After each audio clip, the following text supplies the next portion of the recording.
Leitura diária da Bíblia. Hoje, dia 11 de novembro de 2024, iremos ler dos capítulos 4 ao 6 do Evangelho de Jesus, segundo João. Jesus e a mulher samaritana. Capítulo 4. Quando Jesus soube que os fariseus tinham ouvido dizer que ele fazia e batizava mais discípulos do que João, se bem que Jesus mesmo não batizava, e sim os seus discípulos, deixou a Judéia, retirando-se outra vez para a Galiléia, e era-lhe necessário passar pela região da Samaria.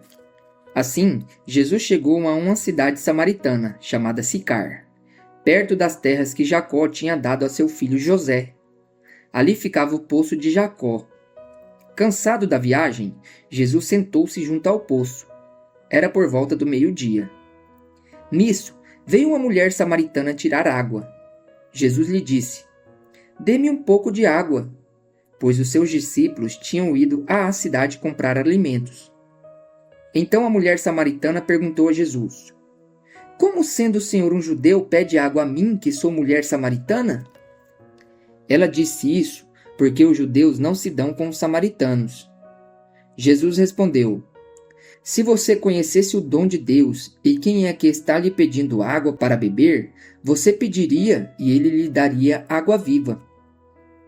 Ao que a mulher respondeu: "O senhor não tem balde e o poço é fundo. De onde vai conseguir essa água viva?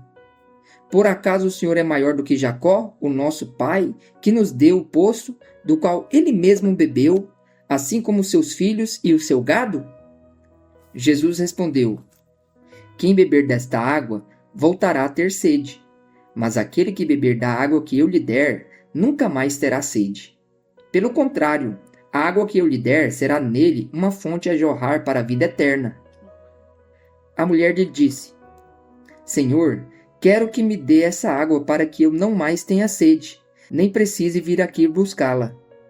Jesus disse: "Vá, chame o seu marido e volte aqui." Ao que a mulher respondeu: "Não tenho marido." Então Jesus disse: "Você tem razão ao dizer que não tem marido, porque já teve 5, e esse que agora tem não é seu marido. O que você disse é verdade." A mulher então lhe disse: "Agora eu sei que o Senhor é um profeta. Nossos pais adoravam neste monte, mas vocês dizem que em Jerusalém é o lugar onde se deve adorar." Jesus respondeu: "Mulher, acredite no que digo. Vem a hora em que nem neste monte, nem em Jerusalém vocês adorarão ao Pai. Vocês adoram o que não conhecem. Nós adoramos o que conhecemos, porque a salvação vem dos judeus. Mas vem a hora, e já chegou, em que os verdadeiros adoradores adorarão o Pai em espírito e em verdade, porque são esses que o Pai procura para seus adoradores. Deus é espírito, e é necessário que os seus adoradores o adorem em espírito e em verdade." A mulher respondeu: "Eu sei que virá o Messias, chamado Cristo. Quando ele vier, nos anunciará todas as coisas." Então Jesus disse: "Eu sou o Messias, eu que estou falando com você." Naquele momento, chegaram os discípulos de Jesus e se admiraram ao vê-lo falando com uma mulher. Mas nenhum deles perguntou: "O que você está querendo?" Ou "Por que o Senhor está falando com ela?" Quanto à mulher, deixou o seu cântaro, foi à cidade e disse ao povo: "Venham comigo e vejam um homem que me disse tudo o que eu já fiz. Não seria ele por acaso Cristo?" Então saíram da cidade e foram até onde Jesus estava.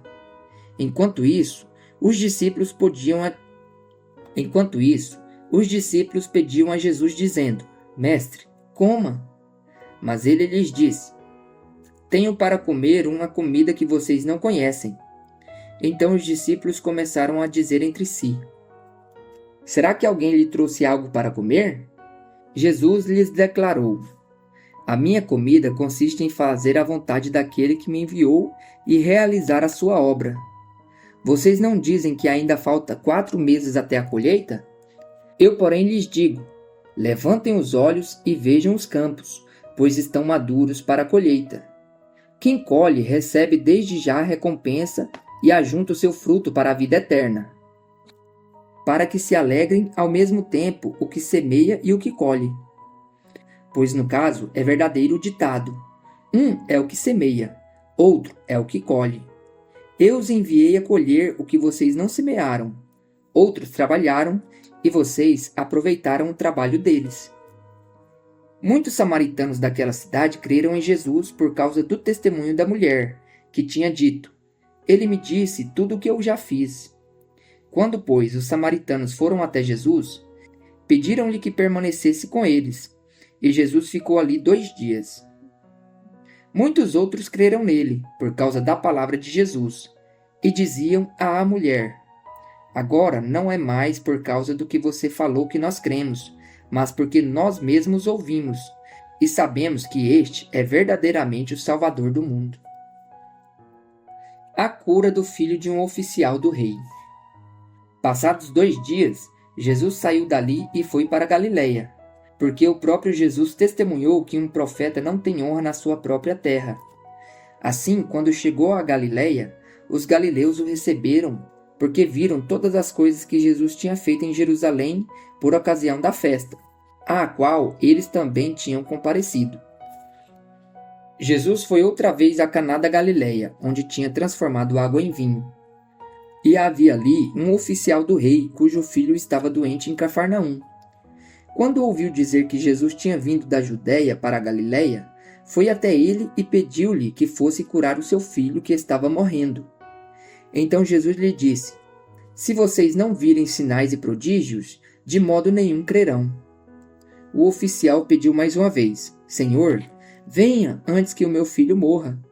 Jesus respondeu: Vá, o seu filho vai viver. O homem creu na palavra de Jesus e partiu. Quando já estava a caminho, os seus servos vieram ao encontro dele, anunciando-lhe que o seu filho estava vivo. Então perguntou a que horas o seu filho havia se sentido melhor. Informaram: Ontem, à 1h da tarde, a febre o deixou.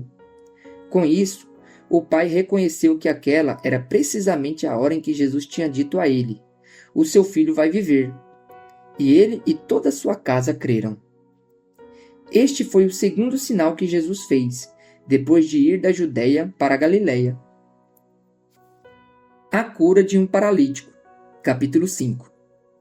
Passadas essas coisas, havia uma festa dos judeus e Jesus foi para Jerusalém.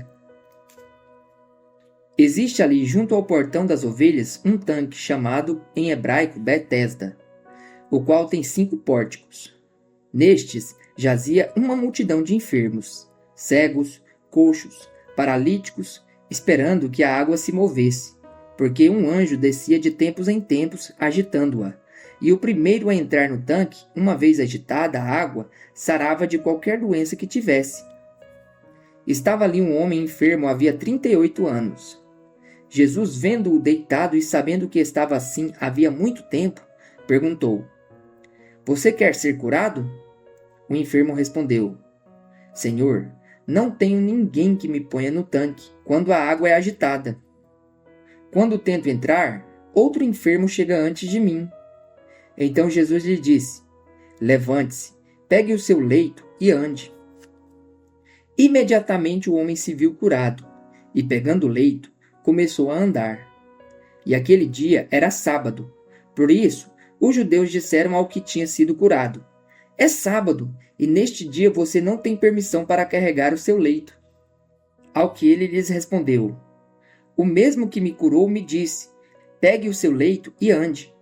Perguntaram-lhe: Quem é o homem que disse a você: Pegue o seu leito e ande? Aquele que tinha sido curado não soube responder, porque Jesus tinha se retirado, por haver muita gente naquele lugar. Mais tarde, Jesus o encontrou no templo e lhe disse: Olhe, você foi curado. Não peque mais, para que não lhe aconteça coisa pior. O homem se retirou e disse aos judeus que tinha sido Jesus quem o havia curado. E por isso, os judeus perseguiam Jesus, porque fazia essas coisas no sábado. Mas Jesus lhes disse: Meu Pai trabalha até agora, e eu trabalho também. Por isso, os judeus cada vez mais queriam matá-lo, porque, além de desrespeitar o sábado, também dizia que Deus era o seu próprio Pai, fazendo-se igual a Deus. A autoridade do Filho de Deus. Então Jesus lhes disse: em verdade lhes digo que o Filho nada pode fazer por si mesmo, senão somente aquilo que vê o Pai fazer. Porque tudo o que este fizer, o Filho também faz. Porque o Pai ama o Filho, e lhe mostra tudo o que faz, e maiores obras do que estas lhe mostrará, para que vocês fiquem maravilhados. Pois, assim como o Pai ressuscita e vivifica os mortos, assim também o Filho vivifica aqueles a quem quer. E o Pai não julga ninguém, mas confiou todo o julgamento ao Filho, para que todos honrem o Filho assim como honram o Pai. Quem não honra o Filho, não honra o Pai que o enviou. Em verdade lhes digo, quem ouve a minha palavra e crê naquele que me enviou, tem a vida eterna. Não entra em juízo, mas passou da morte para a vida. Em verdade lhes digo, que vem a hora, e já chegou, em que os mortos ouvirão a voz do Filho de Deus. E os que a ouvirem, viverão. Porque assim como o Pai tem vida em si mesmo, também concedeu ao Filho ter vida em si mesmo. E lhe deu autoridade para julgar, porque é o Filho do homem. Não fiquem maravilhados com isso, porque vem a hora em que todos os que se acham nos túmulos ouvirão a voz dele e sairão. Os que tiverem feito bem, para a ressurreição da vida, e os que tiverem praticado mal, para a ressurreição do juízo. Eu nada posso fazer por mim mesmo. Assim como ouço, julgo. O meu juízo é justo, porque não procuro a minha própria vontade, e sim a daquele que me enviou. Se eu dou testemunho a respeito de mim mesmo, o meu testemunho não é verdadeiro. Outro é o que dá testemunho a respeito de mim, e sei que o testemunho que ele dá a respeito de mim é verdadeiro. Vocês mandaram mensageiros a João, e ele deu testemunho da verdade. Eu, porém, não recebo testemunho humano, mas digo essas coisas para que vocês sejam salvos. João era a lâmpada que estava acesa e iluminava, e por algum tempo vocês quiseram se alegrar com a sua luz. Mas eu tenho maior testemunho que o de João, porque as obras que o Pai me confiou para que eu as realizasse, essas que eu faço, testemunham a meu respeito de que o Pai me enviou. O Pai que me enviou, esse mesmo é quem tem dado testemunho de mim. Vocês nunca ouviram a voz dele, nem viram a sua forma. Também não tem a palavra dele permanente em vocês, porque não creram naquele a quem ele enviou. Vocês examinam as Escrituras, porque julgam ter nelas a vida eterna, e são elas mesmas que testificam de mim. Contudo, vocês não querem vir a mim para ter vida. Eu não aceito glória que vem de pessoas. Sei, entretanto, que vocês não têm o amor de Deus em vocês. Eu vim em nome de meu Pai, e vocês não me recebem. Se outro vier em seu próprio nome, vocês certamente o receberão.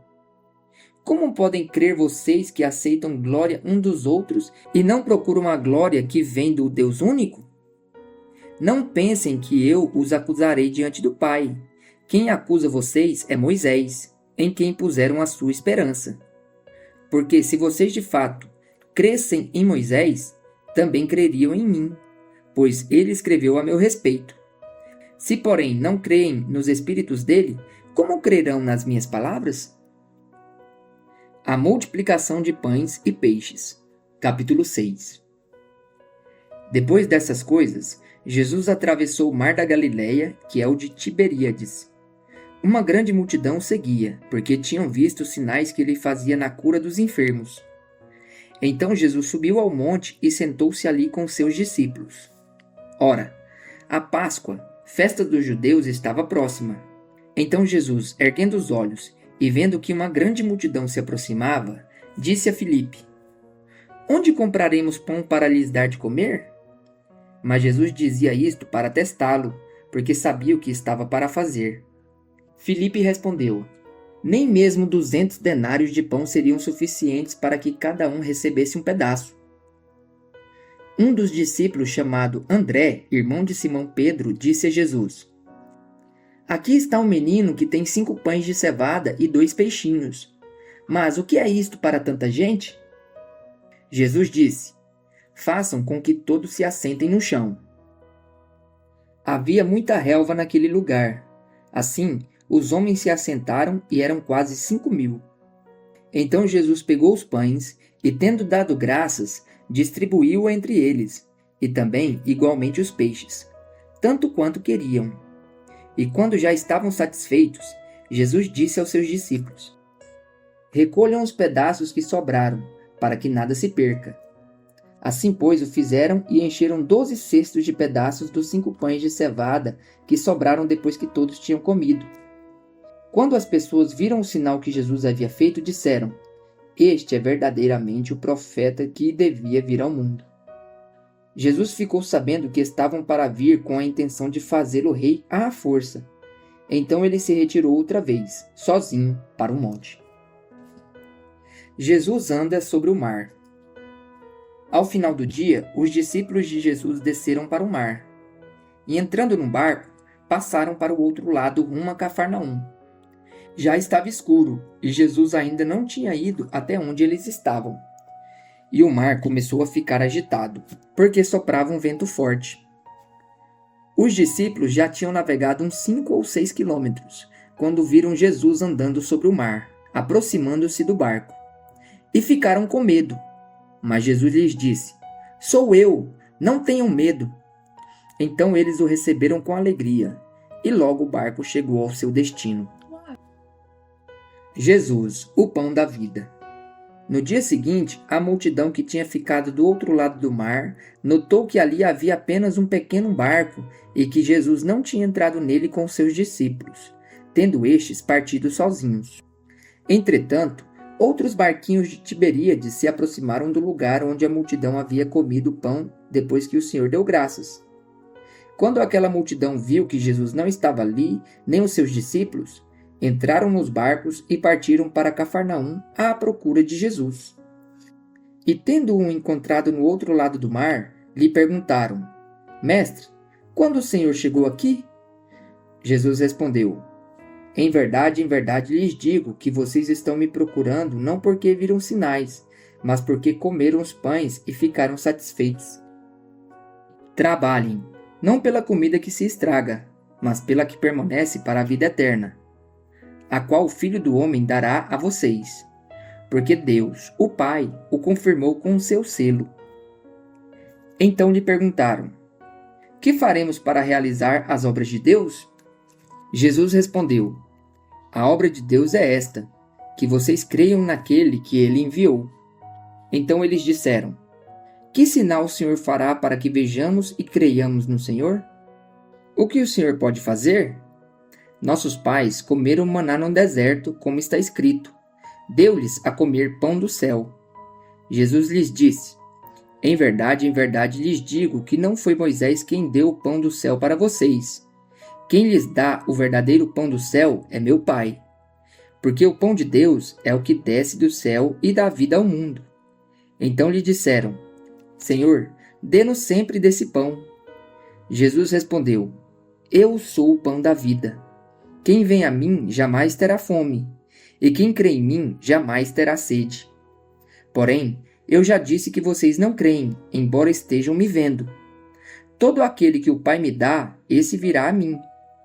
E o que vem a mim, de modo nenhum o lançarei fora. Porque eu desci do céu, não para fazer a minha própria vontade, mas a vontade daquele que me enviou. E a vontade de quem me enviou é esta: que eu não perca nenhum de todos os que ele me deu. Pelo contrário, eu os ressuscitarei no último dia. De fato, a vontade de meu Pai é que todo aquele que vir o Filho e nele crer, tenha a vida eterna, e eu o ressuscitarei no último dia. Então os judeus começaram a murmurar contra ele, porque tinha dito: eu sou o pão que desceu do céu. E diziam: este não é Jesus, o filho de José? Por acaso não conhecemos o pai e a mãe dele? Como é que ele agora diz: desci do céu? Jesus respondeu: não fiquem murmurando entre vocês. Ninguém pode vir a mim se o Pai que me enviou não o trouxer, e eu o ressuscitarei no último dia. Está escrito nos profetas: e todos serão ensinados por Deus. Portanto, todo aquele que ouviu e aprendeu do Pai, esse vem a mim. Não que alguém tenha visto o Pai, a não ser aquele que vem de Deus. Este já viu o Pai. Em verdade lhes digo, quem crê em mim tem a vida eterna. Eu sou o pão da vida. Os pais de vocês comeram maná no deserto e morreram. Este é o pão que desceu do céu, para que todo o que dele comer não pereça. Eu sou o pão vivo que desceu do céu. Se alguém comer deste pão, viverá eternamente. E o pão que eu darei pela vida do mundo é a minha carne. Então os judeus começaram a discutir entre si, dizendo: Como é que este pode nos dar a sua própria carne para comer? Jesus respondeu: Em verdade lhes digo que se vocês não comerem a carne do Filho do Homem e não beberem o seu sangue, não terão vida em vocês mesmos. Quem come a minha carne e bebe o meu sangue tem a vida eterna, e eu ressuscitarei no último dia. Pois a minha carne é verdadeira comida, e o meu sangue é verdadeira bebida. Quem come a minha carne e bebe o meu sangue, permanece em mim, e eu permaneço nele. Assim, como o Pai que vive me enviou, e igualmente eu vivo por causa do Pai, também quem de mim se alimenta viverá por mim. Este é o pão que desceu do céu, em nada semelhante àquele que os pais de vocês comeram, e mesmo assim morreram. Quem comer este pão viverá eternamente. Jesus disse essas coisas quando ensinava na sinagoga de Cafarnaum. As palavras da vida eterna. Muitos dos seus discípulos, tendo ouvido tais palavras, disseram: Duro é este discurso, quem pode suportá-lo? Mas Jesus, sabendo por si mesmo que os seus discípulos murmuravam a respeito do que ele havia falado, disse-lhes: Isto escandaliza vocês? Que acontecerá então se virem o Filho do Homem subir para o lugar onde primeiro estava? O Espírito é o que vivifica. A carne para nada aproveita. As palavras que eu lhes tenho falado são Espírito e são vida, mas há descrentes entre vocês. Ora, Jesus sabia desde o princípio quais eram os que não criam e quem iria traí-lo, e prosseguiu: Por causa disto é que falei para vocês que ninguém poderá vir a mim, se não lhe for concedido pelo Pai. Diante disso, muitos dos seus discípulos o abandonaram e já não andavam com ele. Então Jesus perguntou aos 12: Será que vocês também querem se retirar? Simão Pedro respondeu: Senhor, para quem iremos?